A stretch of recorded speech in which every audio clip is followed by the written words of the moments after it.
Oke, selamat malam sahabat MMC Podcast Radio yang saya cintai. Kita di season kedua. Masih kita membicarakan antara realita dan kebijakan serta harapan hidup masyarakat menghadapi pandemi COVID-19 ini.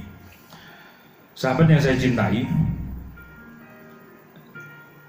ada beberapa kekhawatiran dan kekhawatiran ini sudah mulai menyeruak ke permukaan, yaitu mulai ambiarnya PSBB. Kalau di season pertama tadi saya ngomong masalah PSBB. Akibat dari PSBB yang tidak aplikatif dan bisa dijalankan secara maksimal, ya artinya ada yang serobot dan lain sebagainya. Kita kan tahu kan, warganet plus 62 kan seperti itu. Nah, bagaimana menyikapi ini? Ini sudah mulai ambiar ke desa-desa, ke kabupaten-kabupaten. Di akhir Ramadan ini kita mencatat bahwa jumlah warga bangsa ini yang sudah mulai kembali ke kampung halaman ini juga luar biasa. Percatatan kami per tanggal 15 Ramadan kemarin, masing-masing kabupaten itu sekurang-kurangnya sudah 4.000 sampai 5.000 orang yang sudah hadir di kabupaten masing-masing. Dari pusat pandemi COVID ini ada dari Jakarta, dari Surabaya, bahkan dari luar negeri. Nah, kekhawatiran ini akan memunculkan kecurigaan.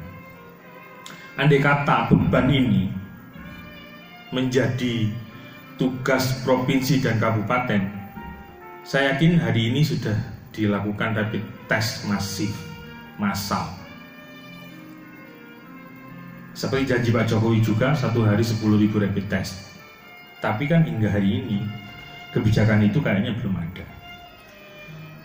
Catatan kami dari MMC Podcast Radio yang perlu kami ingatkan, karena kami juga relawan nasional COVID-19, kami mengusulkan agar bagaimana kalau rapid test ini diambil alih oleh desa, di mana desa itu mempunyai policy untuk pengambilan kebijakan itu tidak terlalu berbelit-belit. Kenapa demikian?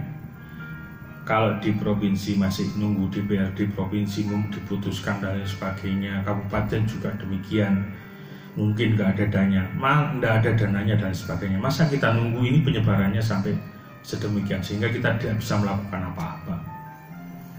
Maka dari itu catatan kami dari podcast MMC Podcast Radio kali ini, season kedua ini, bagaimana kalau diskresi kebijakan untuk melakukan rapid test ini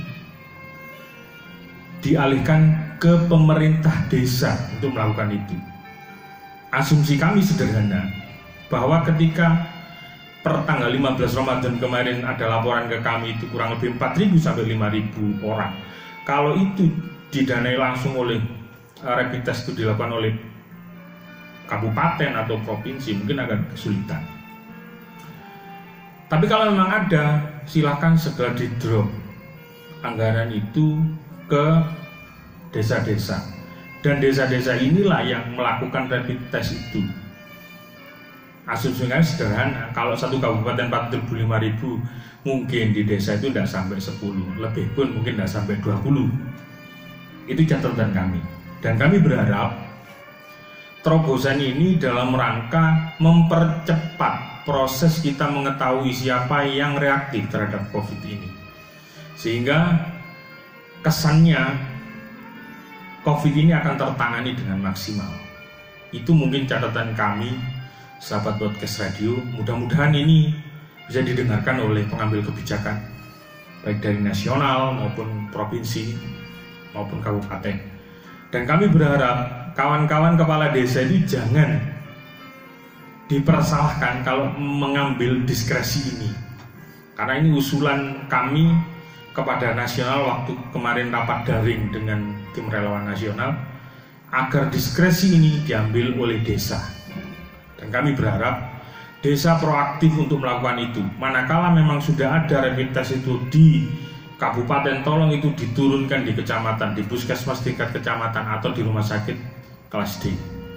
Kami berharap ini adalah ikhtiar maksimal kita, karena saling mengingatkan, saling jaga itu penting dalam posisi pandemi ini. Salam MMC Podcast Radio.